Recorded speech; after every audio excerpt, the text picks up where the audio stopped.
ఈరోజు మనం ఒక చాలా ఆసక్తికరమైన అంశాన్ని లోతుగా పరిశీలిద్దాం.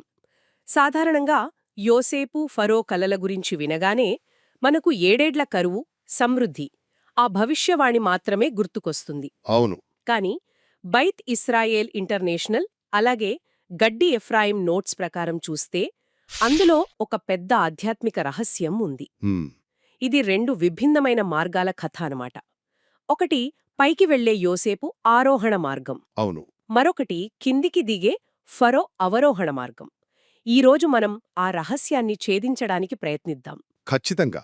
ఈ కలలు కేవలం భవిష్యత్తు గురించి మాత్రమే కాదు, అవి రెండు పూర్తిగా భిన్నమైన చైతన్యాల గురించి చెబుతాయి. అంటే ఒకటి ఆ పైకి ఎగిసే ఆత్మ, మరొకటి కిందికి జారిపోయే ఆత్మ.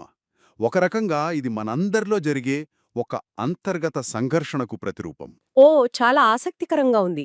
సరే, అయితే దీన్ని కొంచెం విడదీసి చూద్దాం. యోసేపుతో మొదలు పెడదామా? తప్పకుండా. అతని మొదటి కలలో పొలంలోని పనులు, అంటే భౌతిక శ్రమ. అవును. రెండవ కలలో సూర్యుడు, చంద్రుడు, నక్షత్రాలు, అంటే ఆధ్యాత్మిక ఉన్నతి. ఇది స్పష్టంగా ఒక ఆరోహణను సూచిస్తుంది కదా. ఖచ్చితంగా. కొన్ని ఆధ్యాత్మిక వ్యాఖ్యానాల ప్రకారం కల అనేది ఆత్మ యొక్క సారాంశాన్ని ప్రతిబింబిస్తుంది. అంటే ఆత్మకు అద్దం లాంటిదా? సరిగ్గా. యోసేపు ఆత్మ సహజంగానే భూమి నుండి పైకి చూస్తుంది. స్వర్గాన్ని, భూమిని ఏకం చెయ్యాలనే తపన అతనిలో కనిపిస్తుంది. ఇదే మషియాక్ బెన్ యోసేపు లక్ష్యమని కూడా అంటారు కదా. అవును.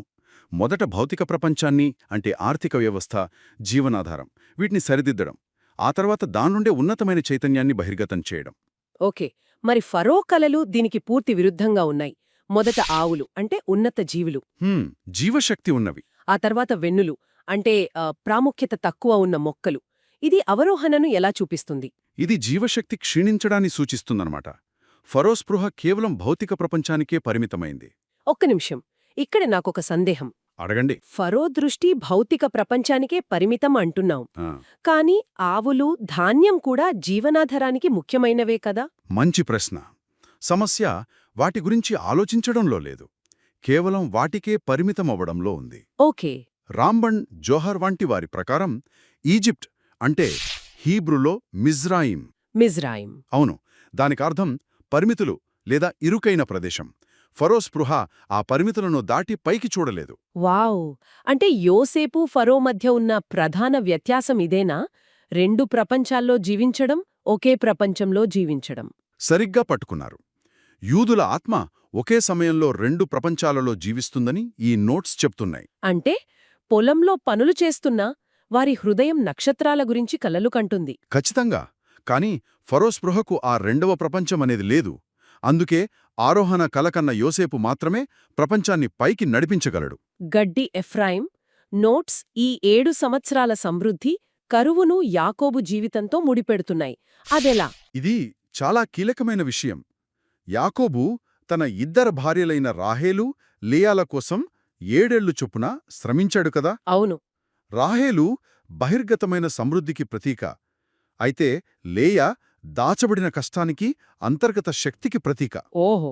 యాకోబు వ్యక్తిగత జీవితంలోని ఆ పోరాటమే యోసేపు ద్వారా ప్రపంచ కార్యాచరణగా మారింది. అందుకే యోసేపు ఇది ఒకే కళ అని అంటాడు. అవును. వ్యక్తిగత, ప్రపంచ సంఘటనలు వేరు కాదు, అన్నీ ఒకే దైవిక ప్రణాళికలో భాగమని చెప్పడం దాని ఉద్దేశం. అయితే వీటన్నిటి అంతిమార్థమేమిటి? మనం దీని నుండి ఏమి గ్రహించాలి? యోసేపు కళ ఇజ్రాయెల్ యొక్క శాశ్వతమైన విధికి ఒక బ్లూప్రింట్ లాంటిది. Blue print. అంటే మన భౌతిక జీవితాన్ని, రోజువారీ పనులను కూడా ఒక ఆధ్యాత్మిక లక్ష్యంగా మార్చడం. ఈజిప్టు లాంటి ప్రపంచాన్ని కూడా దైవిక కాంతికి ఒక పాత్రగా మార్చడం. అవును. అంతిమంగా సృష్టిలో స్వర్గం, భూమి ఒకటిగా మారడమే దీని లక్ష్యం. వినేవారికి ఒక ఆలోచనతో ముగిద్దాం. తప్పకుండా. మన దైనందిన జీవితంలో ఎదురయ్యే సవాళ్లు, విజయాలు, కొన్నిసార్లు మనం కింద పడిపోతున్నట్లు అనిపించినా అవన్నీ కూడా ఒక పెద్ద ఆరోహణా ప్రణాళికలో భాగమై ఉండవచ్చా? ఈ ఆలోచన గురించి మీరేమనుకుంటున్నారు?